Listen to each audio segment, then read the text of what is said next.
আসসালামু আলাইকুম প্রিয় শিক্ষার্থী বন্ধুরা, কেমন আছো তোমরা সবাই? আশা করি আল্লাহ তাআলার রহমতে তোমরা সবাই ভালো আছো। আজকে আমি তোমাদের জন্য দুটি চিত্র এঁকেছি। দেখো, ডান পাশে একটি চিত্র, বাম পাশে একটি চিত্র। ডান পাশে যে চিত্রটা তোমরা দেখতে পাচ্ছ সেটা হচ্ছে একটি উদ্ভিদ কোষ, এবং বাম পাশে যে চিত্রটা তোমরা দেখতে পাচ্ছ সেটা হচ্ছে একটা প্রাণী কোষ। এই দুটি কোষের মধ্যে আসলে সবকটা আইটেম কিন্তু আমি ইন্ডিকেট করি নাই, মাত্র অল্প কয়েকটা আইটেম আমি ইন্ডিকেট করেছি বা চিহ্নিত করেছি। আমরা আজকে বোঝার চেষ্টা করব যে একটা উদ্ভিদ কোষ এবং একটা প্রাণী কোষের মধ্যে আসলে ডিফারেন্সটা কি, what is different between this. Okay, আচ্ছা তাহলে আমরা শুরু করি। তাহলে ডান পাশে আমি যে চিত্রটা দেখতে পাচ্ছি এটা হচ্ছে একটা উদ্ভিদ কোষ। এই উদ্ভিদ কোষে আমরা জানি বড় বড় কোষ গহ্বর থাকবে। দেখো, বড় বড় কোষ গহ্বর থাকবে, বিশাল বড়। আসলে কোষ গহ্বরটা অনেক বড় হওয়ার কারণে নিউক্লিয়াসটা একটা সাইডে চলে এসেছে। দেখো, আর এ পাশে দেখো একটি প্রাণী কোষ। এই প্রাণী কোষের কোষ গহ্বরগুলো ছোট ছোট। সত্যিকার অর্থে উদ্ভিদ কোষে কোষ গহ্বরটা একটু বড় থাকে, আর প্রাণী কোষের কোষ গহ্বর থাকে না বললেই চলে, তবে যদি থাকে তাও সেটা হচ্ছে ছোট ছোট। এই যে দেখো ছোট ছোট কোষ গহ্বর রয়েছে। আচ্ছা, এরপরে দেখো ক্লোরোপ্লাস্ট রয়েছে উদ্ভিদ কোষে। এই উদ্ভিদ কোষে ক্লোরোপ্লাস্ট থাকবে, এটা হচ্ছে একটা মেইন ক্যারেক্টার। হ্যাঁ, মানে উদ্ভিদের কালারটা সবুজ হয় কিসের জন্য? এই ক্লোরোপ্লাস্টের জন্য। আর উদ্ভিদকে সবুজই বলা হয় মূলত এই ক্লোরোপ্লাস্টের কারণে। ক্লোরোপ্লাস্ট সূর্যের আলোকে সে আবদ্ধ করে তোমরা নিশ্চয় জানো যে সালোক সংশ্লেষণ প্রক্রিয়ায় সে নিজের খাদ্য নিজে তৈরি করে। এই জন্য উদ্ভিদ এরা হচ্ছে কি সবুজী, কিন্তু প্রাণীরা হচ্ছে পরভোজী। এই দেখো এই প্রাণী কোষে কোনো ধরনের ক্লোরোপ্লাস্ট নাই। আচ্ছা, এরপরে দেখো কোষ ঝিল্লি রয়েছে প্রাণী কোষে, আর উদ্ভিদ কোষেরও কিন্তু কোষ ঝিল্লি রয়েছে। বাট এই যে কোষ প্রাচীর, এই যে আইটেমটা দেখো কোষ প্রাচীর, এই কোষ প্রাচীর শুধুমাত্র তুমি উদ্ভিদ কোষে পাবে। এই যে কোষের চিত্রটা সুন্দর করে দেখো, এই যে লাল কালারের যে বর্ডারটা আমি এঁকেছি না, এই লাল কালারের বর্ডারটা হচ্ছে কোষ ঝিল্লি, যেটা প্রাণী কোষেও রয়েছে। আর এই যে এ পাশে যে লাল কালারের যে বর্ডারটা এঁকেছি, তাহলে এই কোষের পাশে আরেকটা কোষ তো থাকবে, তাই না? এই পাশাপাশি কোষের এই পাশের কোষের কোষ ঝিল্লি হচ্ছে এটা। আর এই মাঝের যে কালো বর্ডারটা তোমরা দেখতে পাচ্ছ, এটাই হচ্ছে মূলত উদ্ভিদের ক্ষেত্রে কোষ প্রাচীর। আচ্ছা, কোষ প্রাচীর নিয়ে পরবর্তীতে অন্য আরেকদিন একটা ক্লাস নেব ইনশাআল্লাহ। আর এই যে দেখো কোষ প্রাচীরের মাঝে এই যে ফাঁকের এই অংশটা, এটা হচ্ছে অন্তঃকোষীয় ফাঁক, যেটা প্রাণী কোষে তুমি পাবা না। আর আরেকটা জিনিস দেখো, কোষ প্রাচীর তো গেল, এরপরে যে মাইক্রোভিলাস, এই মাইক্রোভিলাস প্রাণী কোষের ক্ষেত্রে দেখা যায়। মানে এই প্রাণী কোষের ক্ষেত্রে কিছু কিছু অংশ আঙ্গুলের ন্যায় প্রবর্ধক সৃষ্টি করে, এই অংশগুলোকে বলা হচ্ছে মাইক্রোভিলাস।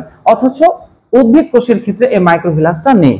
এবার তুমি দেখো উদ্ভিদ কোষে এই যে মাইক্রোটিউবিউলস, এই মাইক্রোটিউবিউলস নামক এক ধরনের দণ্ডাকার মানে অঙ্গাণু পাওয়া যায় সাইটোপ্লাজমে, যেটা প্রাণী কোষের মধ্যে পাওয়া যায় না।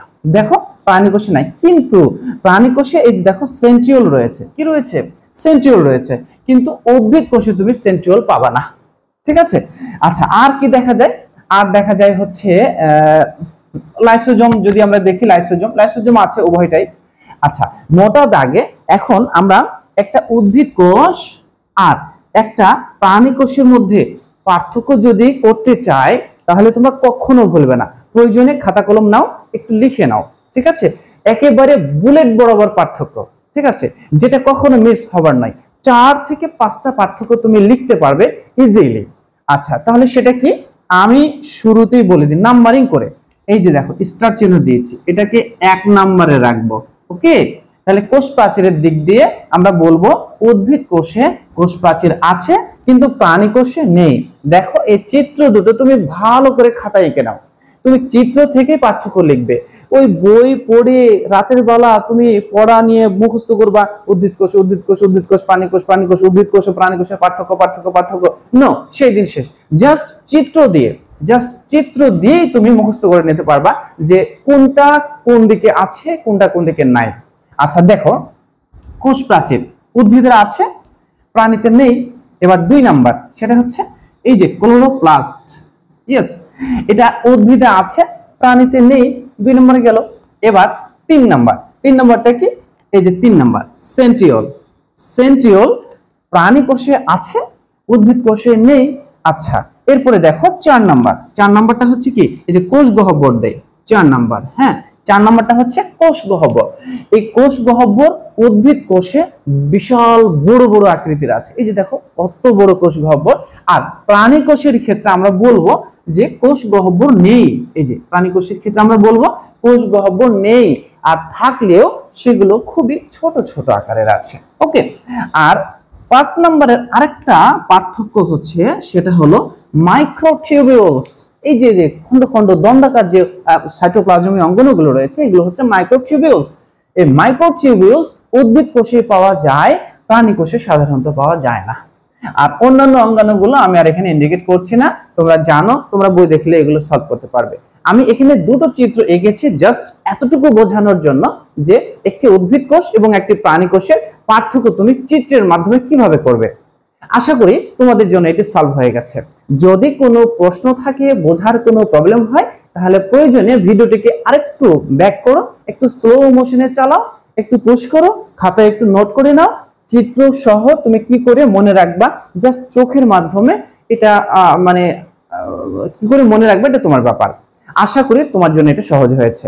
আজকে এই পর্যন্তই, দেখা হবে এর পরবর্তী আরেকটা টপিকস নিয়ে, সেটা হচ্ছে কোষ প্রাচীর নিয়ে। এর পরের ভিডিওটি থাকবে হচ্ছে কোষ প্রাচীর। ও হ্যাঁ, শেষ করার আগে একটি কথা বলে দেই, যদি তুমি আমার এই ফেসবুক পেজে প্রথম হয়ে থাকো বা আমার ইউটিউব চ্যানেলে যদি প্রথম হয়ে থাকো, তাহলে তুমি ছোট্ট একটা সাবস্ক্রাইব করে দেবে, আমার ফেসবুক পেজটাকে লাইক এবং ফলো দিয়ে রাখবে। বায়োসিটি আছে তোমাদের সাথে পরবর্তী নতুন নতুন আরো ভিডিও নিয়ে আসবো আবারও। আসসালামু আলাইকুম ওয়া রাহমাতুল্লাহ।